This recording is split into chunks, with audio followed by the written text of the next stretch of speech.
सर्वांना जय भीम।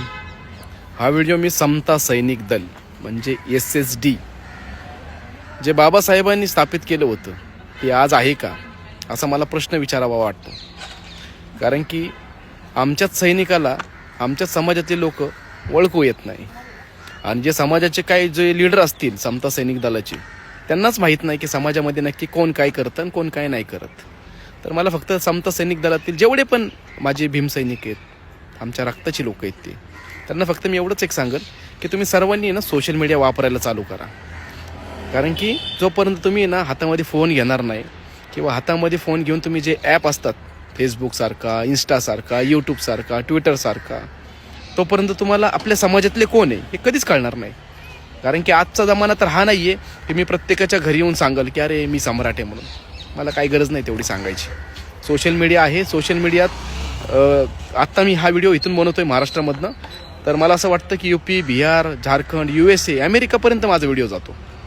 आणि जे माझ्या समाजातली महाराष्ट्रात राहणारे जे सैनिक आहेत त्यांच्यापर्यंत जर जात नसेल किंवा त्यांना आम्हीच माहीत नसेल तर खूप मोठी खंत आहे महाराष्ट्रातल्या लोकांची। आणि हे मला जाणवली मुंबईमध्ये आल्यावर, आणि जे समता सैनिक दलाने केलं त्या ठिकाणी माझ्यासोबत, मला त्याची खंत आहे। आणि मी तुम्हाला नक्की सांगणार, तुम्ही कालपर्यंत मला ओळखत नव्हते ना, आज तुम्ही मला ओळखणार की मी सम्राट आर्मीचा संस्थापक अध्यक्ष आहे। मला तुमच्याशी काही प्रॉब्लेम नाही आहे, पण तुम्हाला हेच कळत नाही की आपल्या समाजाचे कोण आहेत। तुम्हाला आमदार कळतो दुसऱ्या समाजाच्या पार्टीचा, तो कळतो तुम्हाला खासदार कळतो दुसऱ्या समाजाच्या पार्टीचा, पण तुम्हाला आपल्याच समाजातली लोक, आपल्याच समाजातली तरुण पिढी तुम्हाला माहीत नाही आहे। तुम्ही आपल्याच समाजातल्या तरुण पिढीला सपोर्ट करत नाही, पाठिंबा देत नाही। कुठं तर चुकतं हे। बाबासाहेबांनी सांगितलं होतं की तरुणांच्या हातामध्ये सत्ता द्या। आमचं वय आत्ताच आहे, 10 वर्षानंतरनं मला काही पडणार नाही कशाची।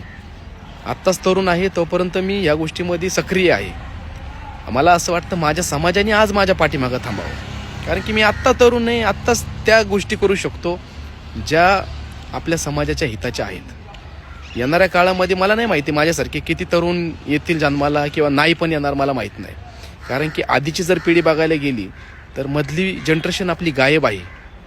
आज जर बाकीच्या राजकारणाचे लोक जर बघितले तुम्ही, 4थी पिढी राजकारणात आहे, पहिल्यापासून ते 4थ्यापर्यंत। आपल्या समाजामधली जी पहिली पिढी होती तीच पिढी आत्तापर्यंत चालली, तोच पक्ष, तेच नेते, सगळी मंडळी तीच।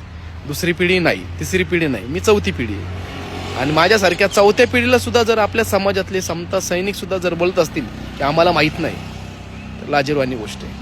काही करू शकत नाही मी तुमचं।